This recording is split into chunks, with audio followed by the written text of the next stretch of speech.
Bonjour à tous, j'espère que vous allez bien. Vous êtes avec Ivan Gâteau. Aujourd'hui, je vous montre comment faire ce magnifique génoise à la vanille. Pour la première fois, je parle en français à la demande de mes collègues de travail. Je sais que vous rigolez sur moi, vous se moquez de moi, mais on va voir comment ça va passer cette vidéo. Pour cela, il nous faut 4 œufs entiers, 120 g de sucre, 120 g de farine, l'équivalent d'un œuf, ça fait 30 g de sucre et 30 g de farine. Vous pouvez ajouter un petit peu de la levure chimique si vous souhaitez, ça ne changera pas grand chose. J'ai recouvert mon moule avec de papier cuisson pour donner de la hauteur, le moule de 16 cm. On commence par séparer les jaunes de blanc.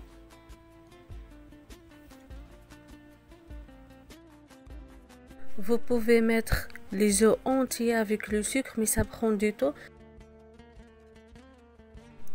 Cette technique, ça prend pas du tout du temps. Pour les débutants, c'est facile et le résultat, il est magnifique. On fouette le blanc d'œuf avec le sucre petit à petit. On met pas du tout le sucre en même temps avec les blancs d'œuf jusqu'à obtenir d'un bec d'oiseau bien ferme.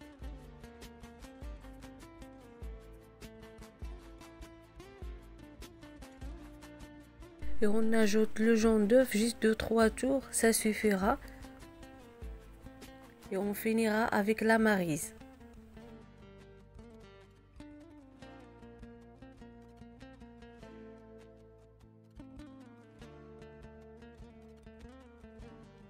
On mélange bien la farine avec la levure que j'ai tamisée avant. La levure, c'est un choix.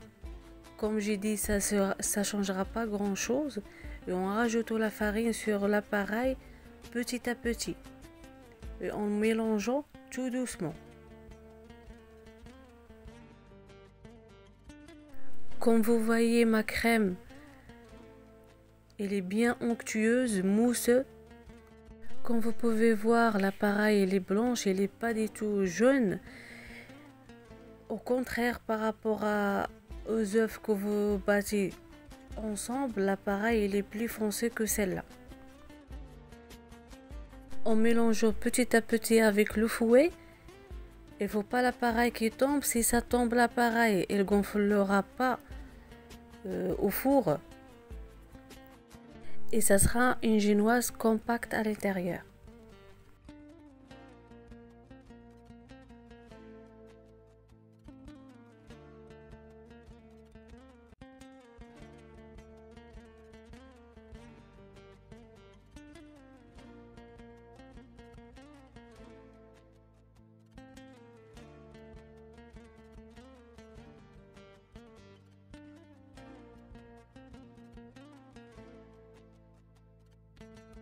Si vous avez aimé ma vidéo en français, écrivez-la en commentaire.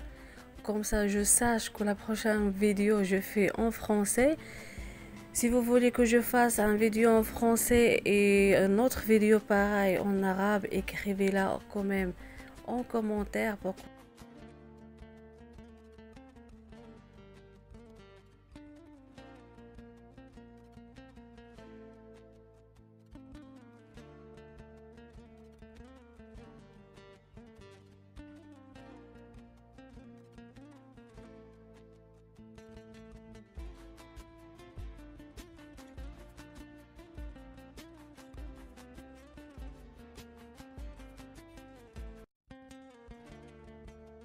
Comme vous pouvez voir, ma génoise elle est bien mousseuse, l'appareil il est crémeux.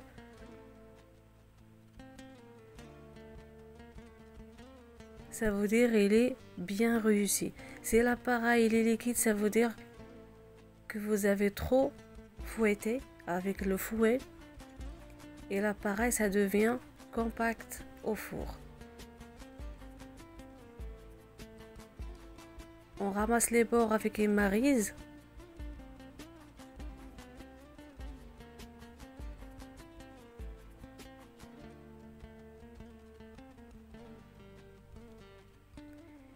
Et on verse le tout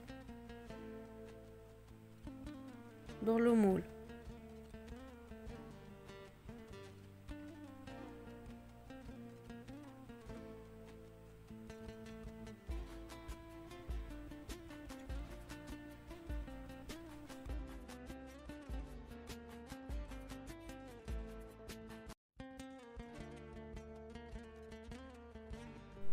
On tapote un petit peu sur le plan de travail, direction au four. Ici, c'est la même chose que la première, juste j'en fais 20 grammes de farine et je l'ai remplacé avec de la poudre de cacao.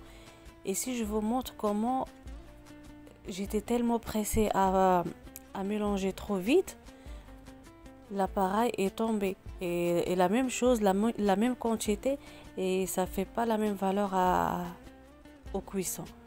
Vous allez voir.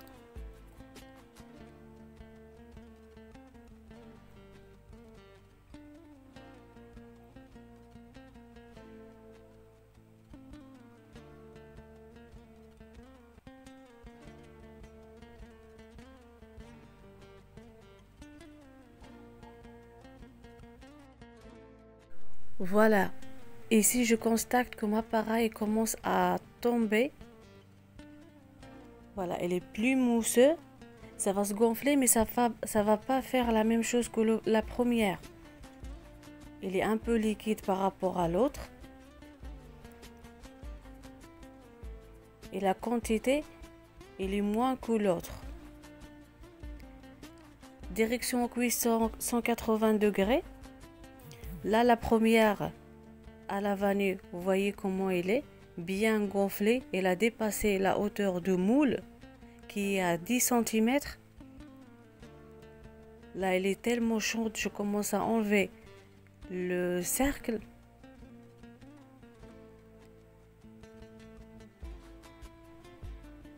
Voilà, j'ai enlevé le papier cuisson qui est en autour. Voilà comment il est bien moelleux, bien haute.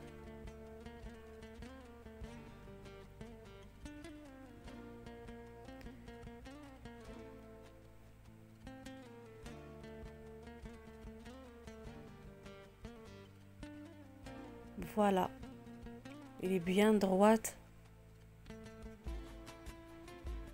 Si vous avez aimé ma vidéo, n'oubliez pas de vous abonner, liker et partager.